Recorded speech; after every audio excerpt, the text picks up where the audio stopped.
All right.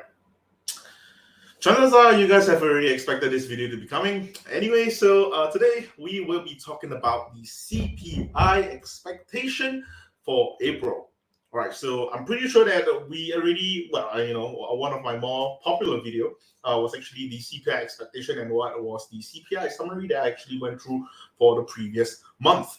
And I know that people kind of enjoyed at least listening to what I was talking about for the CPI. So I kind of enjoyed making those videos anyway. So today I'll be making the same CPI expectation that I do have for today's, for this month.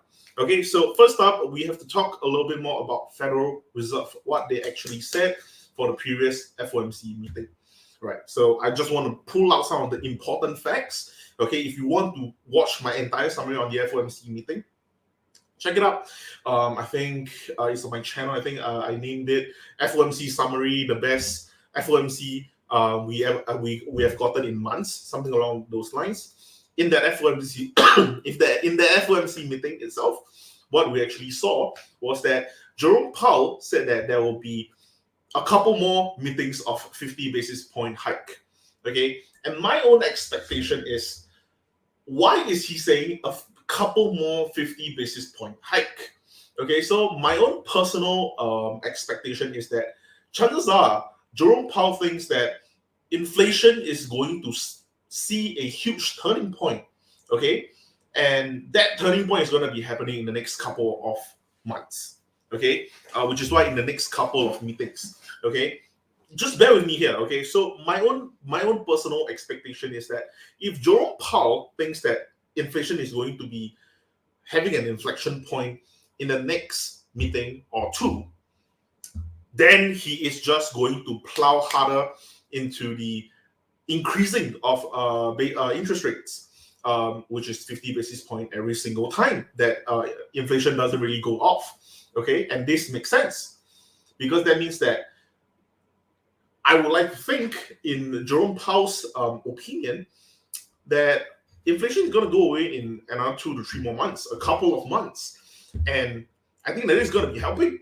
Okay, because the more interest rates goes up, consumer spending is going to be going down, and when consumer spending goes down, it kind of creates a more competitive environment. Whereas that will be when supply and demand kind of just fix itself, and then we start to see a little bit of a disinflation happening.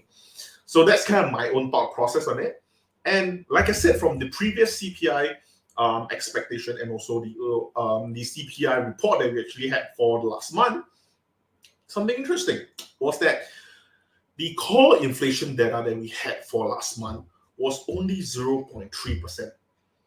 Personally, I do expect it to be 0.4 or 0.5% because I do think that for this month, core inflation is definitely going to be going up as well. Okay, I don't think that we are going to see a stable downwards decline for the core inflation. I don't think that we're suddenly going to be seeing core inflation at 0.1% or something ridiculous of that nature. I don't expect that to be happening. However, despite that not being what's going to be happening, I do see the peak happening back in February, okay, or March, basically, if you want to put it as that, because that was basically the peak of it all. Okay, core inflation was at 0.3%, but everything else was high. Okay, we got 1.1 month over month data, which is why we got the whole 8.5. No, it was even more. It's like 9%. We got 9.1% month over month inflation data. Okay, and I would like to think that was the peak. Okay, even though we are going to be having a higher core inflation data for this month, for April, basically, I do think that the month over month data would definitely still be a little bit lower. I would like to think that we will be somewhere in the 0.8% month over month or 0.7% month over month. However, the core inflation rate is still going to be about 0.4 or 0.5%. That's my own personal expectation for what's going to be happening in the CPI. But I do think that there is this two different camp of people right now for investors, especially for retail investors. People who think that everything is going to go crazy, hell's going to break loose, sell everything. Because when the CPI comes out, the CPI is going to destroy everyone. That's what's going to be happening. That's the first camp. And the second camp, which is people who think that, CPI is going to be great. Okay, we're going to see 0.1% core inflation. We're going to start to see disinflation. The previous month was definitely the peak of inflation, and we are starting to see inflation fizzle off slowly. Chances are interest rate is going to slowly cut back down as well. We're going to have a bit of a tapering happening for the interest rates as well. This is the two camps of people. Okay, I do want to say that I'm standing in the middle, but I am siding towards the second camp because I do see that inflation might somehow go down a little bit, because you have to also take into consideration that Jerome Powell and his people, the Federal Reserve, are definitely helping to increase rates, which inevitably is going to be helping inflation come down.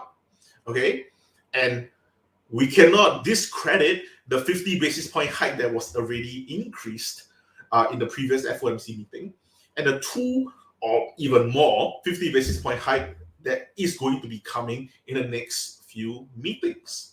So I do think that that's definitely going to be helping with inflation coming down.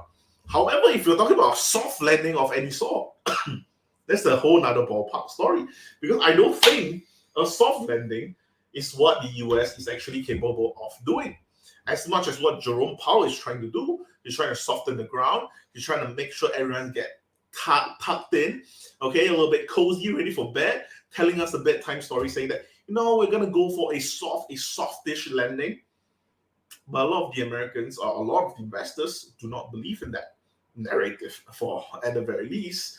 I do want to believe in Jerome Powell as much as I do, but Jerome Powell at the moment, okay, a lot of people don't think that Jerome Powell have a very, very good track record, okay, but I do think that he's going to be trying. He's definitely going to be trying, but a soft landing isn't something that is going to be that possible to do. I'm not sure how he's going to be doing it, because if he is able to do it, I don't know, man, just let him be Federal Reserve for the rest of his life.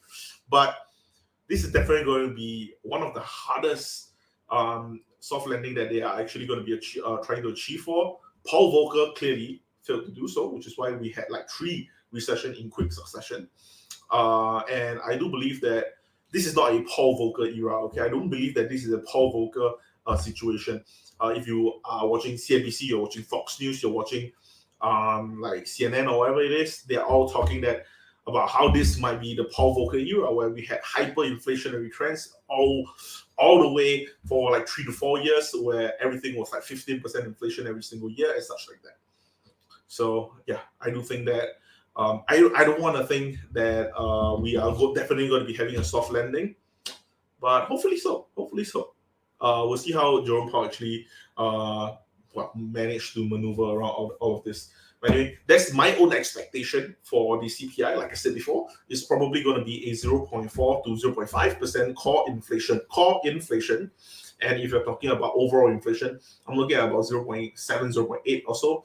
Of course, hopefully, we actually miss and actually get like 0.5. That would be really, really good. Anything lower, honestly, for this one, is going to be important, because I think that this, like I said, okay, honestly, I kind of feel quite bad, because every single time I say that every single CPI is very, very important, but every single time I just keep on saying it and saying it.